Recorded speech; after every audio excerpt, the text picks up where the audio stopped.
finally admitting that they're going to be sticking around longer than they initially thought after the events of the previous episode and how integral Star was to talking Eclipsa down from doing something genuinely horrible.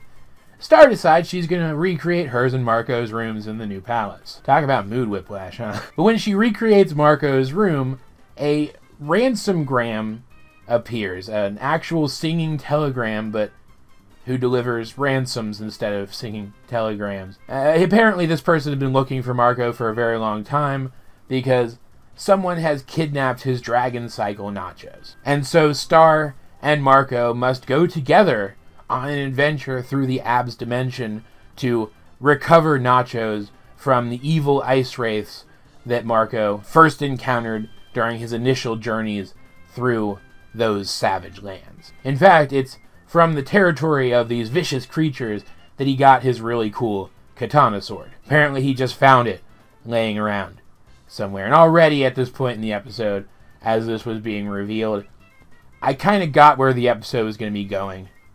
But we'll get there in a second. Because they don't have access to nachos, they must call on a favor from one of Marco's friends, mine and Star's new crush, Brinzetta, who definitely seems to be based on like an Amazon warrior or something. She was absolutely fantastic in personality, in design, in portrayal. Everything about her was great, and I'm super sad that she was introduced to us in one of these Ab Dimension episodes, as that means that she can't really be a recurring character. Like, she can come back later, and I expect that she will. She's cool enough that I expect that they'll come up with an excuse for her to show up at least once more this season.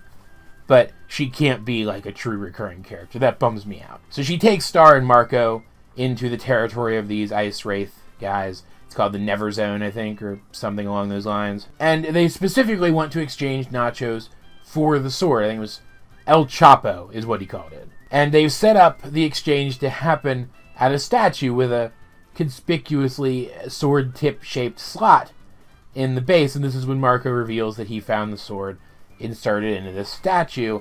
And then they kind of look around and notice that the Neverzonians' castle and what other architecture is around the castle is all melted. And then Brinzetta reveals that the Neverzonians are attacked every single night by some sort of fire monster. In case you can't figure it out from all the context clues, turns out that that sword was magic. It had sealed this monster inside the statue, and when Marco took the sword out, he let the monster go. All of this is his fault. Yes, he got trapped in the Never Zone. The inciting incident of all of this is that he was trapped in the Never Zone as he was traveling throughout all of the Ab Dimension during that initial cat and mouse game with Hekapoo. And he almost froze to death here. And yeah, that sucks.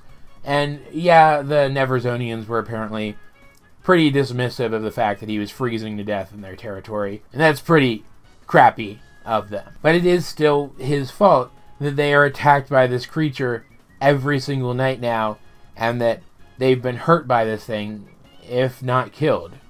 I can't imagine that all of them survived every single attack. So of course he feels responsible. He fights the creature. He thinks he defeated it, but he didn't. So he reseals it inside the statue, meaning he has to leave behind the sword. And then he actually stays behind in the Ab Dimension again to help them rebuild, since he knows that the moment that he returns home, he'll just turn back to his regular teenage self.